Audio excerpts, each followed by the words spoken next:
नमस्कार. Tilaknagar Balvidya Mandir, Dombivli east, standard 4th, subject English Balbharati, lesson number 35, the king of the golden river, part 2. Hello students, today we will read this lesson.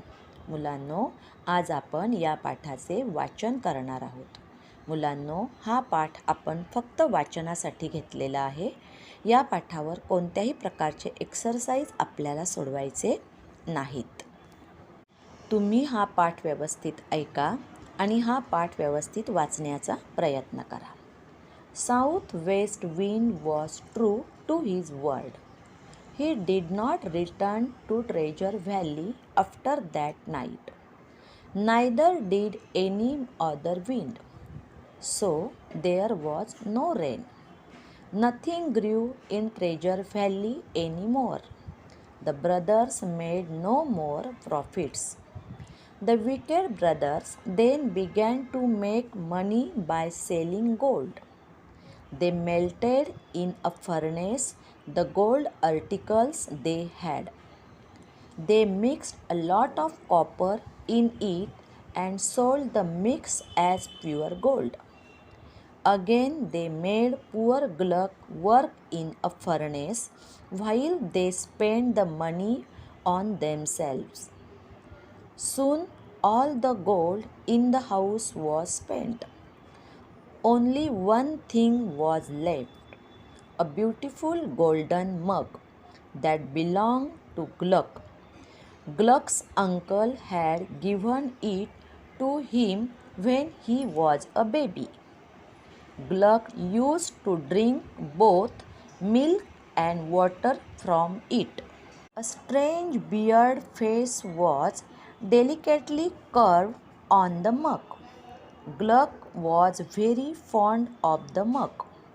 He did not want to part with it, but his wicked brothers only laughed at him and threw the mug in the furnace.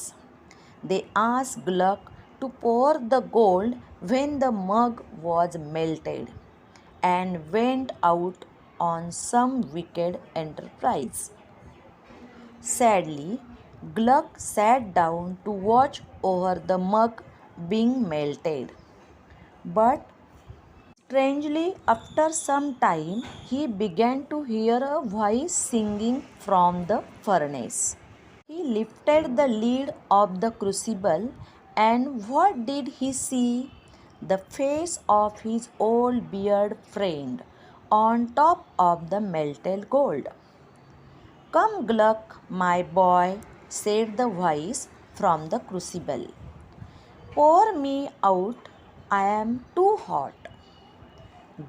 Gluck was too astonished, but he took hold of the crucible and tilted it to pour the gold. Instead of gold, a golden drop came out of the pot. His was the face curved on Gluck's mug. "Pray, sir," said Gluck rather hesitatingly, "were you my mug?" "I am the king of what you call the Golden River," the golden dwarf told him. He added that another stronger king had turned him into a mug by magic. Gluck had freed him from that enchantment.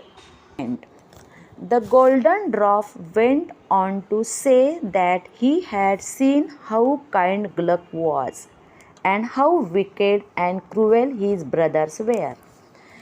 Then he told Gluck to secret, if anyone poured 3 drops of holy water into the river where it started on the mountain top, the river would turn to gold for that person. A person could try this one only once.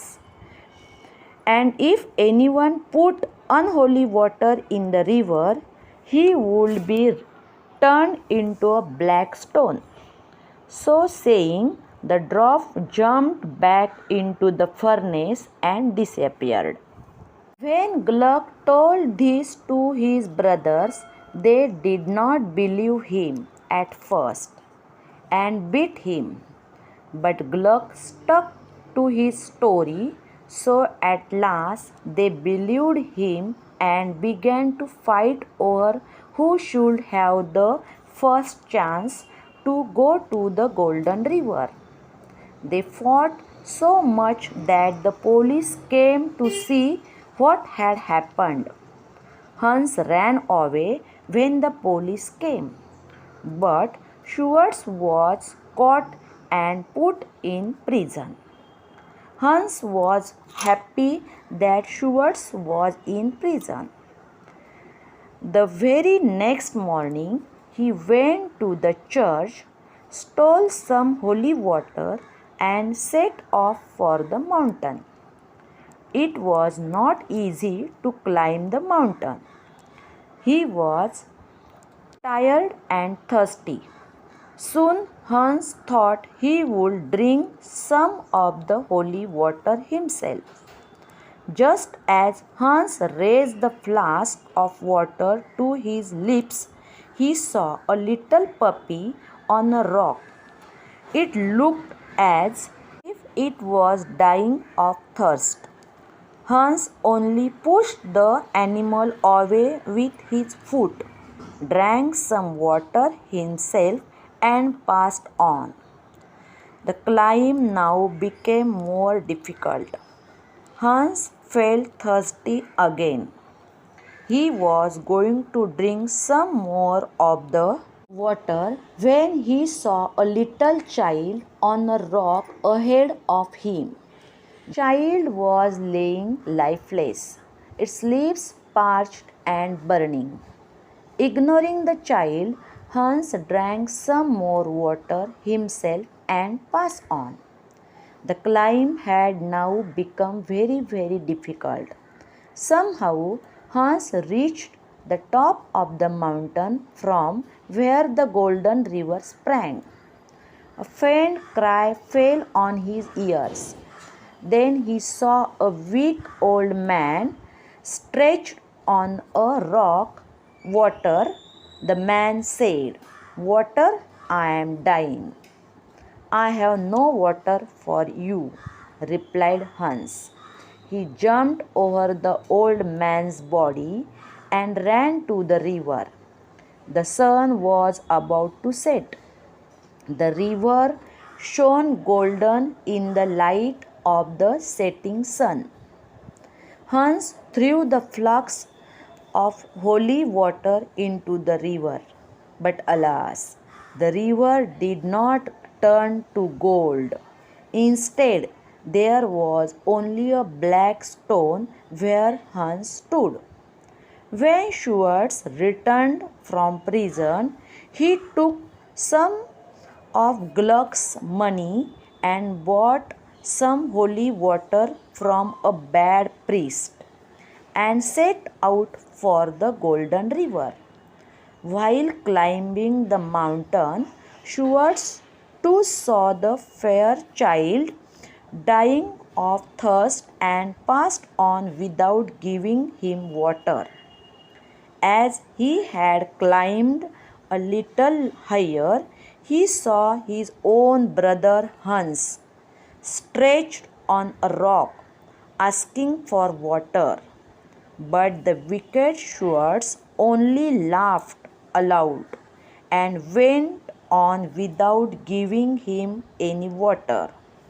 Alas, when he cast the flask into the stream, he too was turned to stone. Gluck waited and waited for his brothers, but they did not return. At last, he decided to visit the Golden River himself. He went to a good priest who willingly gave him some holy water. Gluck was young and small, and he too found the climb very difficult.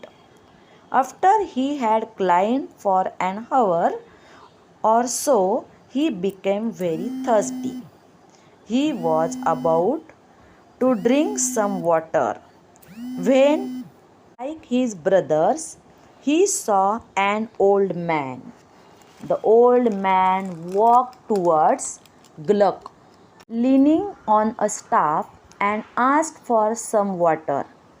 Gluck saw that the old man was pale, tired, and thirsty, so he gave him the bottle of water.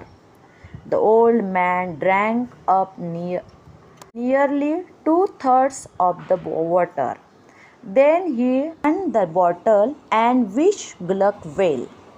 Gluck did not have any water himself, but as he went on, his path became easier.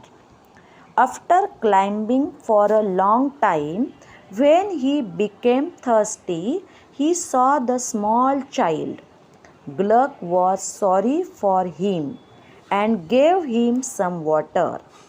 The child began to smile, got up, and ran down the hill. Now only a few drops of water were left in the bottle. When Gluck came close to the mountain top, he was very thirsty himself. Just then he saw the poor little pup that was dying of thirst. I must help it now, thought Gluck, otherwise it may be too late.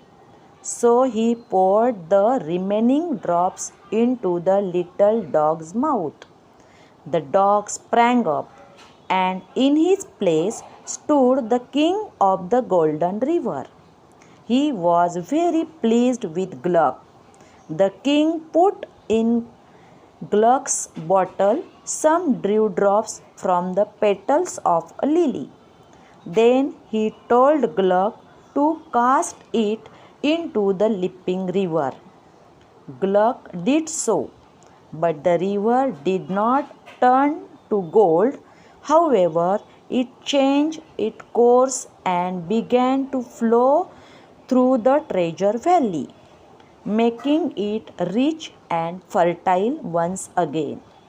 Gluck lived in the valley, helping the poor and the needy.